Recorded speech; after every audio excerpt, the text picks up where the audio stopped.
Hello students, I'm Dr. Rohan Khandelwal. I'm the Marrow Surgery faculty, and today we'll be talking about the AIIMS June 2020 questions, and following the discussion of the questions, I'll be talking about the strategy for the next few months as well. I hope all of you are keeping safe during this difficult period and trying to fulfill your aims and goals which you've set out for yourself. Okay. Now, first, let's move on to the discussion of the June 2020 AIIMS questions for surgery. My perception of the exam was that because it was held under difficult circumstances, the exam wasn't the typical AIIMS exam. Although the topics which are usually asked were the same, but there were more one-liners, there were less image-based questions. So this wasn't the typical AIIMS exam, but considering the current trend or the current situation all of us are in, the November AIIMS exam might also be on the same pattern. Okay. Now, my purpose of also discussing these questions is for you to know these topics, because AIIMS usually sticks to the same topics. So we'll be discussing a few points here and there related to that topic so that they can help you for further AIIMS exams as well. Emergency medicine and trauma is a very important aspect of the AIIMS exam, and there were two questions from this AIIMS exam from FAST. The first question which was asked was the full form of FAST. This is a relatively straightforward question, although the problem is that Bailey and the ATLS guidelines give separate definitions. But the correct definition which you need to mark for your exam is focus assessment sonogram in trauma. Okay, it is not focus abdominal sonogram. This is what is given in Bailey, but I've told you time and again that for emergency medicine and ATLS, we are going to follow the ATLS guidelines. So now you know that in FAST, we keep a probe at 4 places. It usually takes 3 to 5 minutes to perform, and minimum 50 to 100 cc of fluid can be detected. The 4 places where you can keep the probe, the first place is the epigastrium, which is also known as the pericardial window, to look for cardiac tamponade. Second one is the right hypochondrium, where you look for liver injury. Third is left hypochondrium, where we look for splenic injury. And fourth is the pelvis, where we look for collection in the pelvis or the pouch of Douglas. Now, E-fast is what we practice these days, that is extended fast. Now, extended fast, that includes assessment of fast, that is those 4 places, plus the thoracic cavity. So, in all, we are assessing 6 places in E-fast, and we can detect problems in the thoracic cavity as well. Last year's AIIMS exam question was that they had shown an image of fast and they had asked whether there is collection in this ultrasound or not, or whether fast is positive or not. And I've highlighted in the abdominal trauma video in Marrow as well that whenever you get a hypoechoic area, right, you can see here that this is your hypoechoic area. That means there is some collection there. Okay, so if this is the pericardial window, if you're looking for cardiac tamponade, and if there is this hypoechoic area there, that means there is collection, and you'll call it as fast positive. Now, another question regarding fast was which injury cannot be evaluated using E-fast. We've just discussed the areas where the probe is kept. Liver injury, we know it can be detected. Pneumothorax can be detected on E-fast. I've discussed the signs, the barcode, seashore sign, which I've already discussed in the trauma module. Pericardial injury also, I've just told you that it can be detected. So one thing which cannot be detected is retroperitoneal injury. So that is the answer. We cannot detect retroperitoneal injury effectively using E-fast, right? Even if you don't know where the probe is kept, still it is a common sense question. You know that ultrasound waves cannot go through gas, right? They cannot penetrate through gas. So if there is bowel gas in front, the view of the retroperitoneum is obscured. Okay, so ultrasound is not a good modality for retroperitoneal injuries. Okay, so this next question was regarding FNAC in a thyroid specimen. This was a very difficult question because, this is something which is not usually discussed. And they had asked what characterizes an adequate FNAC specimen for thyroid. FNAC stands for fine needle aspiration cytology. Right? So fine needle aspiration cytology is FNAC, and we usually use a 23 to a 30 gauge needle to carry out FNAC. An adequate FNAC specimen is when there are at least 6 follicular cell groups with each containing 10 cells each. So minimum 10 follicular cell groups containing at least 10 cells each characterizes an adequate FNAC specimen. You must be aware of the Bethesda classification. I've mentioned this previously as well. This is the Bethesda classification for thyroid FNACs.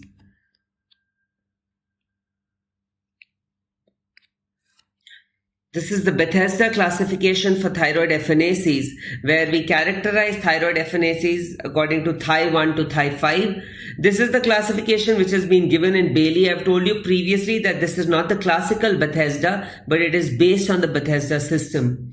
And I've discussed with you how do we proceed with each one of these reports if we get one, right? So when will we get a non-diagnostic report? Non-diagnostic report would be when we don't get enough cells to evaluate. That would give rise to a non-diagnostic report, right? Which is why the criteria of minimum number of cells which we need for thyroid FNAC. So if we get a non-diagnostic report, what do we have to do? We have to repeat the FNAC, preferably under ultrasound guidance.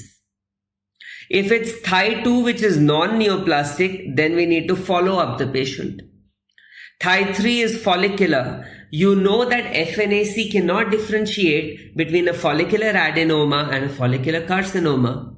So if you get a pure follicular or a Thi 3 kind of a report, we have to carry out a hemithyroidectomy and then proceed accordingly. Thi 4 and Thi 5 are suspicious for malignancy and malignant FNAC, and this would require definitive surgery in this case.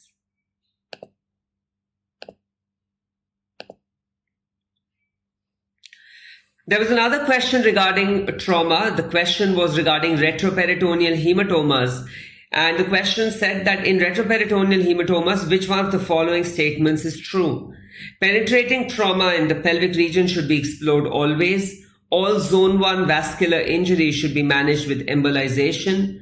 Zone 2 penetrating injuries with expanding hematomas should be explored surgically. And Mattox procedure is when the ascending colon is mobilized to the right to expose the aorta. Right? So these were the statements which were there. The correct answer is zone 2 penetrating injuries with the hematoma expanding hematoma should be explored surgically. Right? So let's just understand that why was this the correct answer. This has been covered in the abdominal trauma module and in the renal injury module as well.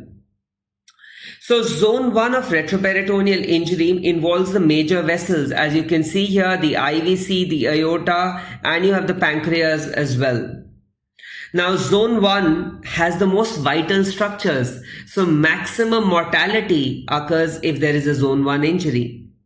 Therefore, if there is a penetrating zone 1 injury, all penetrating zone 1 injuries should be explored, right? So if you look at the statement in this question, they had said that zone 1 injury should be managed with embolization. This is wrong. Zone 2 involves the kidneys. You can see here, zone 2 involves the kidney, the ureter. That is what comes under zone 2. Also the renal vessels fall under zone 2. So zone 2 patients, if there is a vascular injury, so if there's a vascular injury or a major injury, then only you'll have an expanding hematoma. Or if the patient is unstable along with it, that's when we explore renal injuries. Minor renal injuries like grade 1, grade 2, grade 3 can be managed conservatively. Okay, but grade 4, grade 5, that means vascular injury or a shattered kidney needs to be explored. Zone 3 is pelvic injury, and majority of the pelvic injuries can be managed conservatively. And you know that zone 3 is the most commonly injured zone as well. Okay, so this statement is also wrong. Penetrating trauma in pelvic region should be explored always. No, I just told you can be managed conservatively. I've told you these are the various grades of renal injury. Last year in the AIIMS exam, they had asked you to arrange the various grades of injury, right? That was a sequential arrangement question. So you should know the grades of renal injury. Grade 1 being a hematoma. Grade 2 is a non-expanding hematoma or a laceration less than 1 centimeter. Grade 3 is a laceration more than 1 centimeter. Grade 4 is when you have a urinary extravasation because of a laceration, or there is vascular injury, that is grade 4, and grade 5 is a shattered kidney. Okay.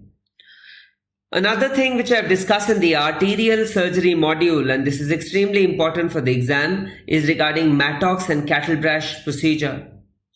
So Mattox and Cattle-Brash procedure, Mattox procedure is known as left medial visceral rotation. That is, Mattox procedure is left medial visceral rotation.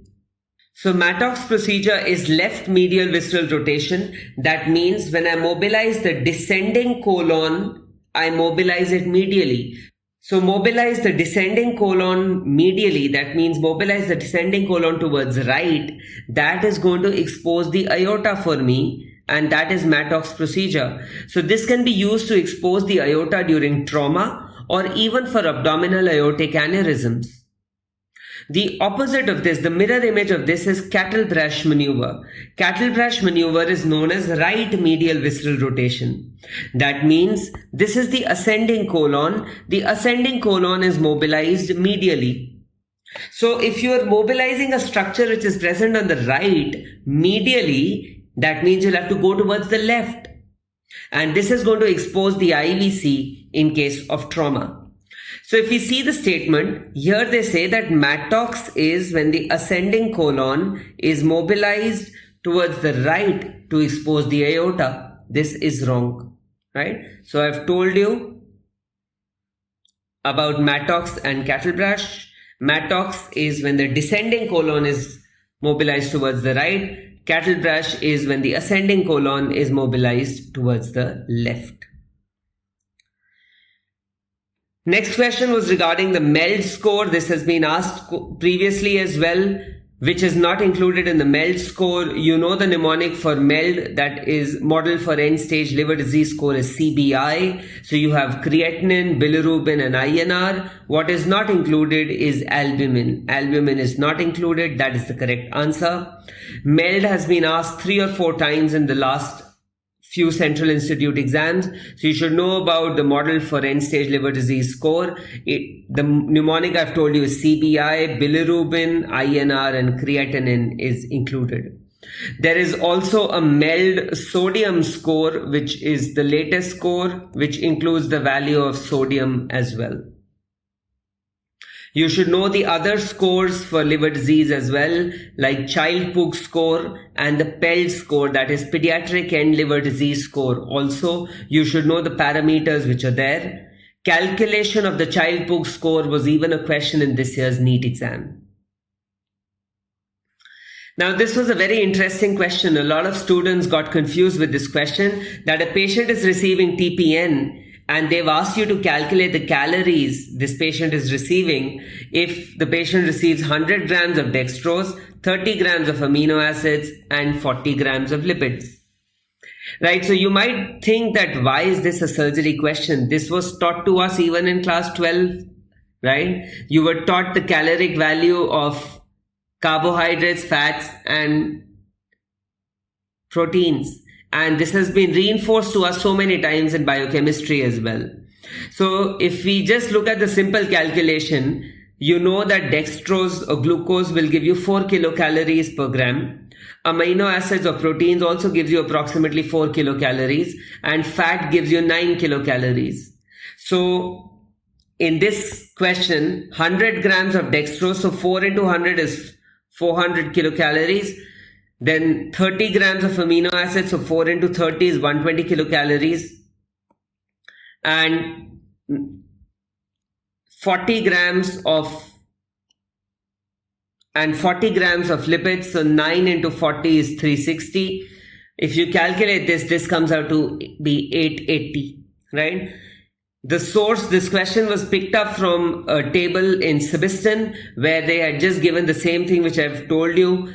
Basically, you need to remember the caloric value of carbohydrates, fats, and proteins, and you can calculate this question.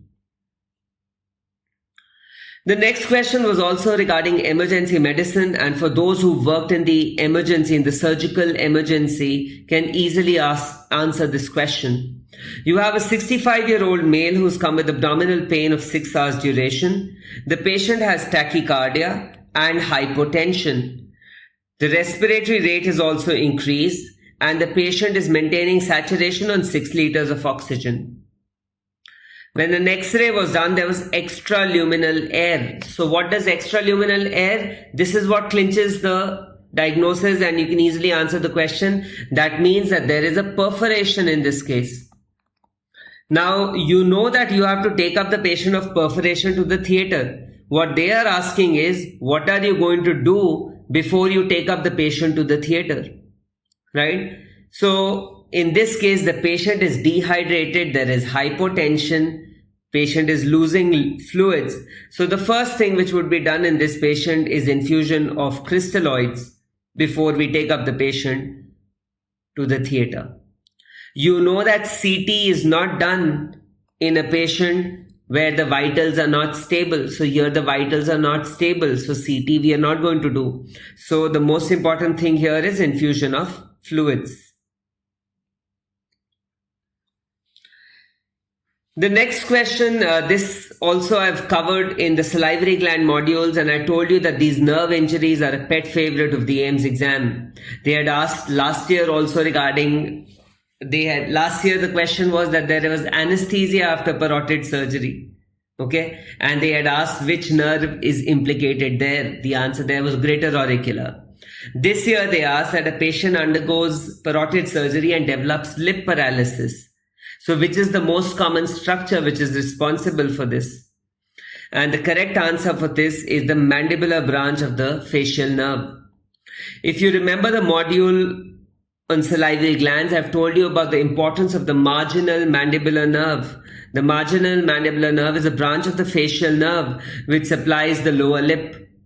And I've told you that if this branch is injured, there is drooping of the angle of the mouth, right? I've told you there is drooping of the angle of the mouth or lower lip paralysis. And if you remember, I gave you the example of Sylvester Stallone, Jeffrey Boycott, and Sharad Pawar having this kind of a facies because this nerve has been injured in all of them during surgery, right? So just remember that marginal mandibular nerve supplies the lower lip, can give rise to lower lip paralysis. And I've also told you the way to protect this during surgeries. So the way to protect this marginal mandibular nerve is to make sure that the incision is at least 2 finger breadths below the angle of mandible. Is at least 2 finger breadths below the angle of mandible. That is a way to preserve this. The next question is, which nerve injury is least likely during thyroid surgery? Now, this was a very interesting question. Most of us do remember which is the most commonly injured nerve during thyroid surgery, right? The most commonly injured nerve is the external laryngeal nerve. This is the most commonly injured. It is not the recurrent laryngeal, mind you, it is the external laryngeal. They are asking least likely. Again, if you've seen a thyroid surgery in the theater, you can answer this question easily. You know that the marginal mandibular nerve is not injured during a routine thyroidectomy, right? Why? Marginal mandibular nerve can be injured if you're doing a neck dissection along with thyroidectomy. I just told you. But the thyroid incision is here. It's much below. So you don't injure the marginal mandibular nerve. Okay. And where is the ansa cervicalis injured? Ansa cervicalis can be injured when you are cutting the strap muscles, right? So if you look at this, the ansa cervicalis, right, the strap muscles should be transected. If you are not getting enough space, you need to transect the strap muscles. And a very important statement, and this was something which we were taught routinely as postgraduates, that the muscle should be cut as high as possible, right? Because the ansa cervicalis is in the lower half, right? So cut the strap muscles high up to prevent injury to ansa cervicalis. If you cut them low, then you can injure the ansa cervicalis. Okay, so the answer here is going to be marginal mandibular. The other three nerves can be injured during thyroid surgery. This was regarding breast cancer. This was a very simple question. Tamoxifen, you all know is a selective estrogen receptor modulator, or a SERM, and this is used for ER/PR positive breast cancers. They had asked which is the complication associated with this medicine. Increased risk of breast cancer in contralateral breast. This is wrong. It reduces the risk of breast cancer in the contralateral breast. Not related with CML. Yes, endometrial carcinoma can occur because of endometrial hyperplasia, and that is the correct answer for this. Just a few points regarding hormonal therapy for breast cancer. It is given only in ER/PR positive patients. Okay, and tamoxifen is given in premenopausal patients. So premenopausal patients are going to get tamoxifen, whereas postmenopausal patients are going to get aromatase inhibitors. AIs are given aromatase inhibitors in postmenopausal patients. Earlier, hormonal therapy was given for 5 years, but after the ATLAS trial, now it is recommended that it should be continued for 10 years. This question has also been asked in the PGI exam. The most common side effect of tamoxifen has been asked multiple times. It is not endometrial hyperplasia, it is hot flushes. Other side effects are an increased risk of DVT and endometrial hyperplasia or cancer. Another value worth remembering is that the protective effect of tamoxifen on the contralateral breast is 48%. So it reduces the risk of contralateral breast cancer by 48%. The next question is regarding the ideal mesh used for hernioplasty, right? This question has been covered by me in great detail in the Hernia 1 module in Marrow 4.0, and this was a question directly from Bailey. This is a change in the latest edition of Bailey. And the correct answer here is lightweight, large pore mesh. Okay. So briefly, let me just tell you about various mesh materials. You know that mesh materials can be synthetic or biological mesh materials. Synthetic mesh materials, are to be avoided when there is infection and strangulation, which is why I've told you that if there is infection and strangulation, don't put a synthetic mesh. We usually carry out a hernia or AFI in those patients, or we use a biological mesh. The synthetic meshes, you have Proline, Vipro, and PTFE, right? Proline, is the most commonly used synthetic mesh. Vipro is a combination of Vicryl and Proline. Biological meshes, on the other hand, can be used when infection is also there. And examples of biological meshes are acellular human dermis, that is alloderm, or acellular porcine dermis. Now, the mesh can also be of two types. You can either have a net mesh or you can have a solid mesh. Okay. Now, net mesh versus solid mesh, the difference is that in a net mesh, because there are pores, there is better fibrous ingrowth. So the mesh can be held in place even without you using a suture or a stapler there. Whereas in a solid mesh, fibrous tissue cannot go through the mesh. So you need a suture to anchor the mesh in place. Now, a very important thing for you to remember is that the mesh shrinks with time, which is why if you remember the hernia module, I've told you that there should be an overlap of 2 to 5 centimeters. So if the defect is this big, then the mesh should overlap this defect by at least 2 to 5 centimeters, so that even if there is shrinkage, right, the entire defect still remains covered.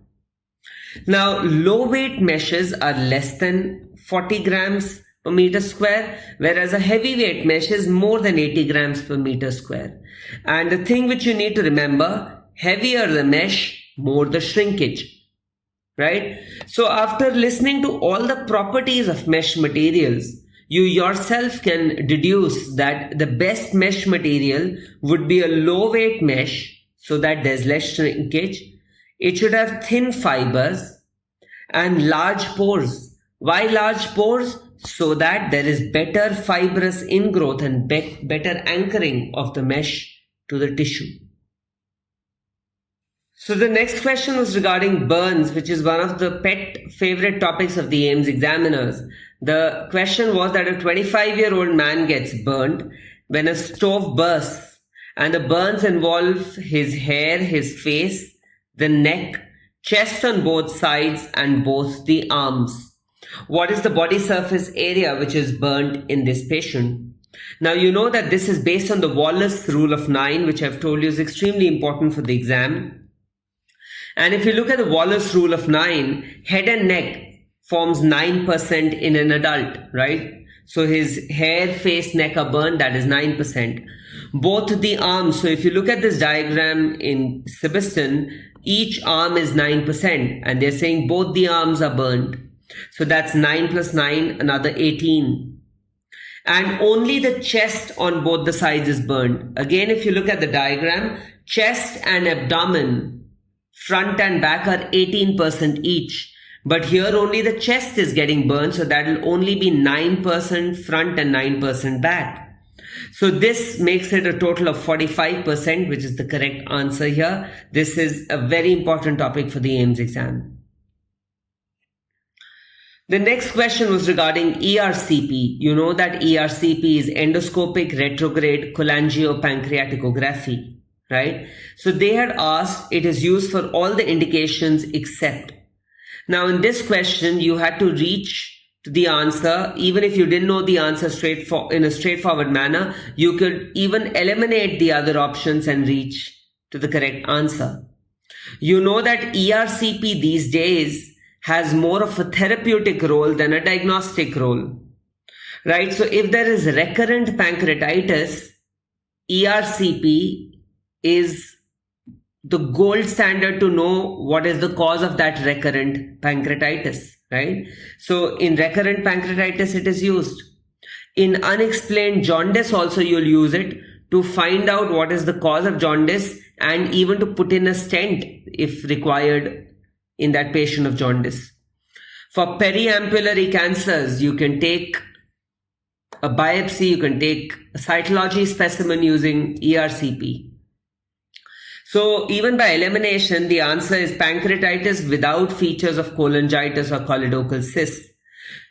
I have told you in the pancreatitis lecture that if there is gallstone pancreatitis, right, and there are features of cholangitis which do not resolve within 72 hours, then we do an ERCP. So this is directly from Bailey. So if we read this, if gallstones are the cause of an attack of severe pancreatitis, or if the patient has jaundice, cholangitis, or a dilated CBD, then urgent ERCP should be done within 72 hours of the onset of symptoms.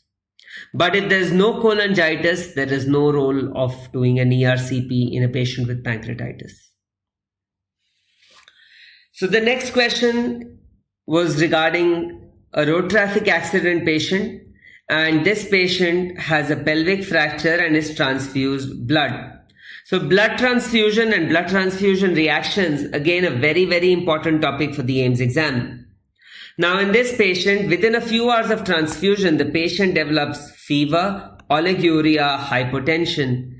The CVP is normal, right? CVP is normal. That means there's no blood loss happening anywhere. So following trauma, like if there is blood loss into the third space, then the CVP can be low, but here CVP is normal. But the thing which clinches the diagnosis is that there is bleeding through the IV line and bleeding through the Ryle's tube. What is the diagnosis? So fat embolism, if there's a long bone fracture, it takes a day or two for fat embolism to develop. Adrenal insufficiency also here doesn't have a role. Hemorrhagic shock, the CVP is going to be low, right? If it was hemorrhagic shock, then the CVP would have been low. So CVP here is normal. So this is classically a blood transfusion reaction, and the diagnosis you can easily clinch by blood coming out from the IV line or the Ryle's tube. And again, this is a direct question taken from Love and Bailey, where the line directly says that if antibodies are present in the recipient serum are incompatible with the donor cells, then acute hemolytic reaction can occur and there can be bleeding from the IV line or the Ryle's tube. Febrile reactions are very common after blood transfusion, and febrile reactions are non-hemolytic, right? They're non-hemolytic. And last year's AIIMS exam question was to identify a leukoreduction filter which reduces the febrile reactions which you see during transfusion. So a leukoreduction filter reduces febrile reactions. This was asked last year in the exam. Blood transfusion is a very important topic. There was another question, which one of the following is not a complication of massive blood transfusion? This has been covered clearly in the shock module in your marrow surgery videos. Another question directly from Bailey. You know that massive blood transfusion, we call it massive blood transfusion when more than 10 units of blood are given in 24 hours, right? Or we replace entire volume,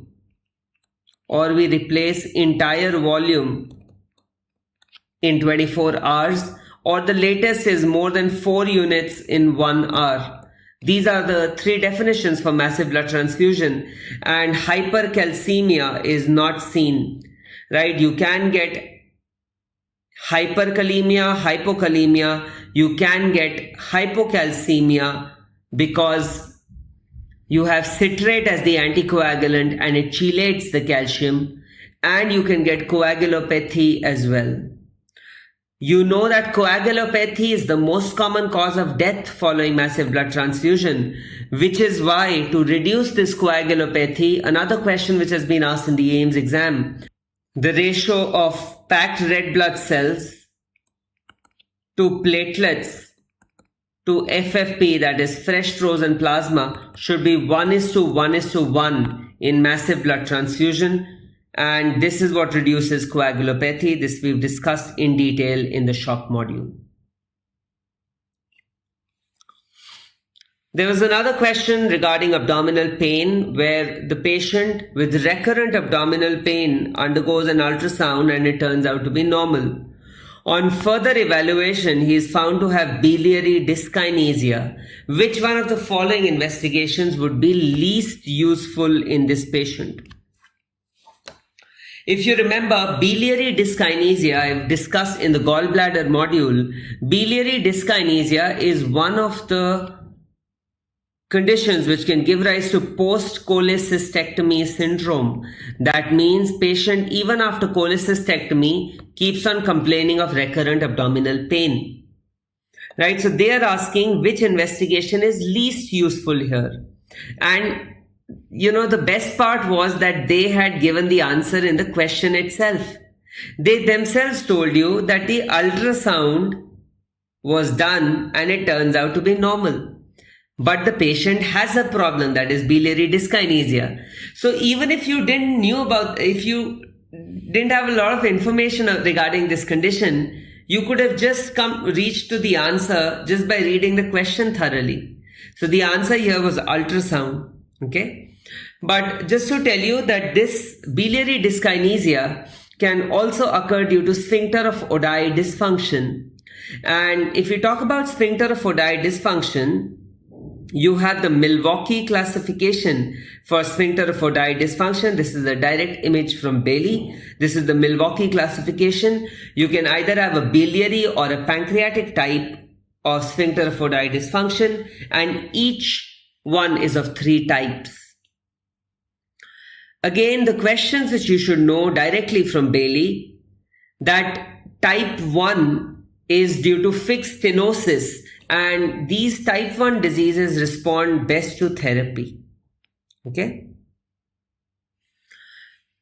Biliary sphincter of Oddi dysfunction is going to come with recurrent pain like post-cholecystectomy, whereas pancreatic type of sphincter of Oddi dysfunction will come with recurrent pancreatitis. MRCP with secretin stimulation is a useful investigation in these patients.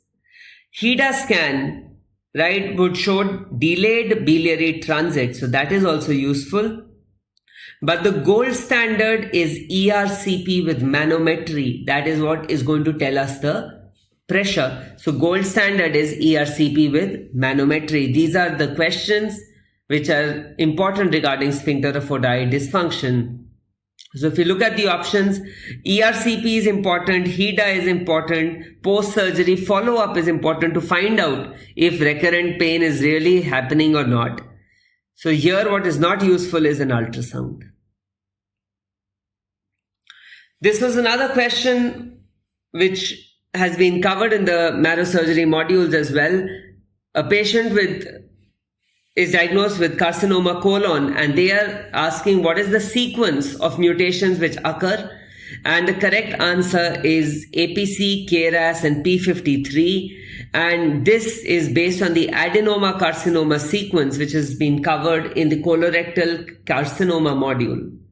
I have told you this is very important. This is the adenoma carcinoma sequence which has been described by Vogelstein, who said that as mutations build up in the mucosa becomes dysplastic and finally cancerous. So more and more mutations as they add up, they give rise to a malignancy. Okay. I told you in that module to remember the earliest hit was APC on chromosome 5. The earliest hit is APC on chromosome 5. And a late hit is P53, right? In between you have KRAS, SMAD2 and SMAD4. So even if you remember the early hit and the late hit, you can still answer this question. Because they've given APC early and P53 last. That is why this is the answer. So 90% of the colorectal cancers are occurring due to this adenoma carcinoma sequence. The other 10% I've told you occurs due to the alternate pathway, which is due to the mismatch repair genes. Okay. Now this was a very difficult question. This was regarding the Gleason score. They had done a prostate needle biopsy and adenocarcinoma is seen with poorly formed glands in a cribriform pattern, right? Glands are crowded but separated and only 5% single cell infiltration. So they had asked the grade of Gleason's, right? Now Gleason score, is a grading system where you grade the most common type of prostatic carcinoma from 1 to 5 and the second most occurring gland type from 1 to 5. And when you add them up, you get the combined Gleason score, right? So here the answer was grade 5. And this is the classification. Grade 5 you can see is one which lacks gland formation and has necrosis or cribriform pattern, right?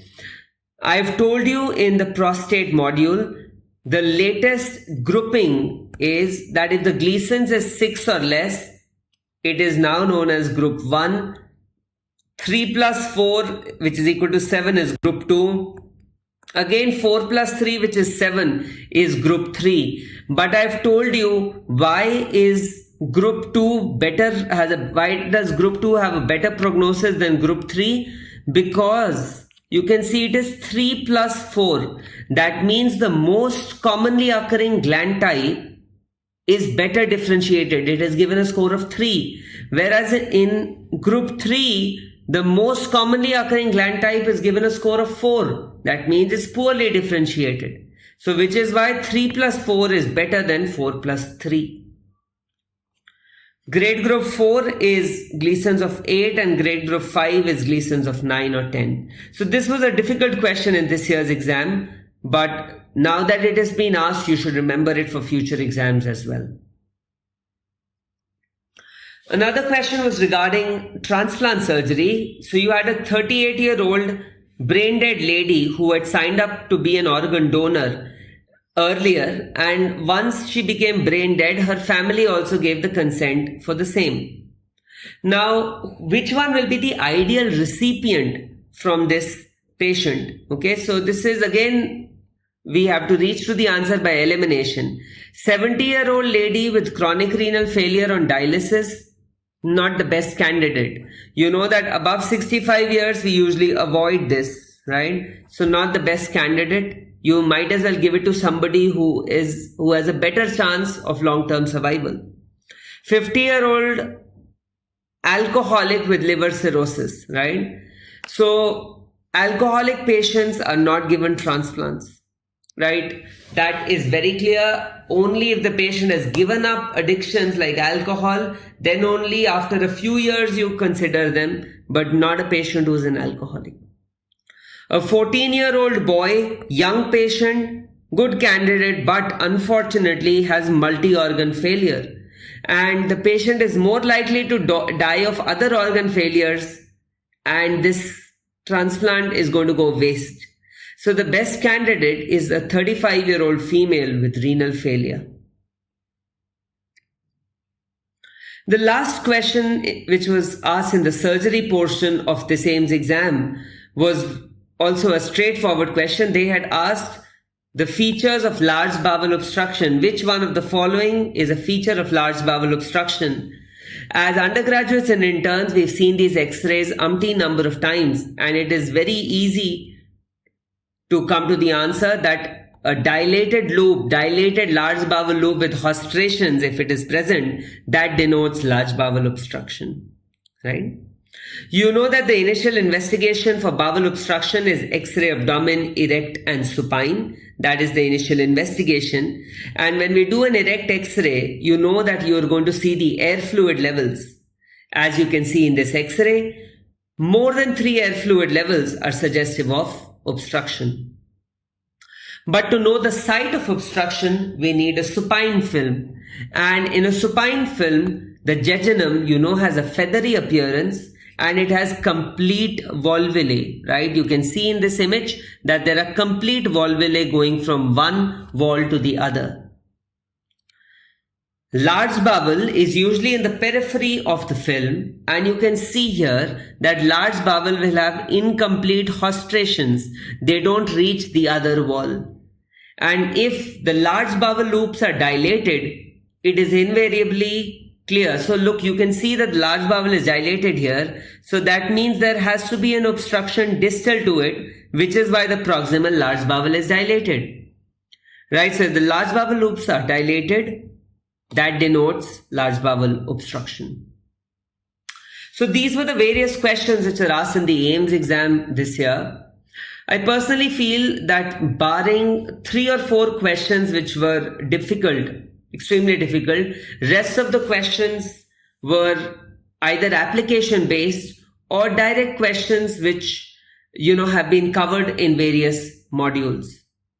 Okay, so not a very difficult surgery question paper. Those questions which were extremely difficult were difficult for everyone, and I'm assuming that most of the students either left them or marked the wrong answer.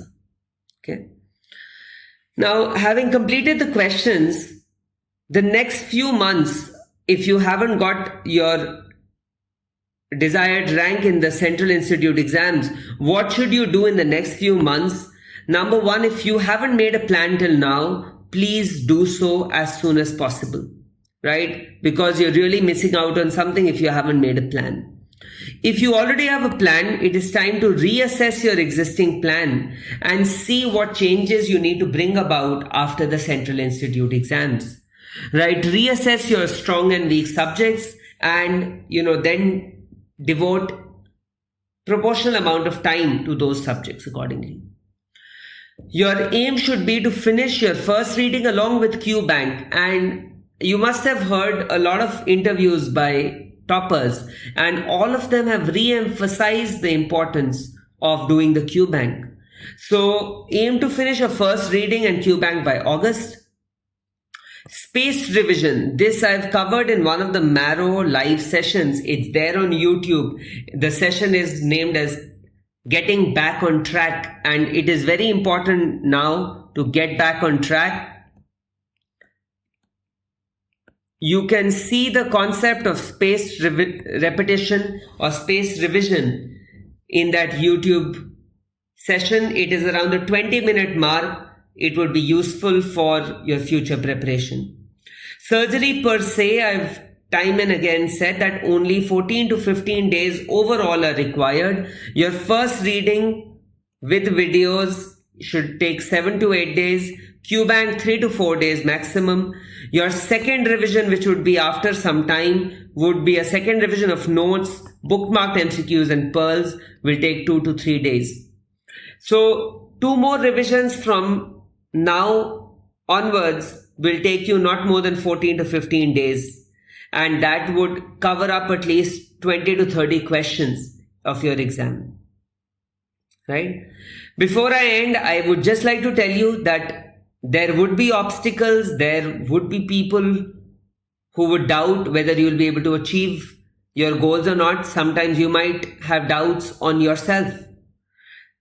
You'll invariably make mistakes. That is normal human tendency.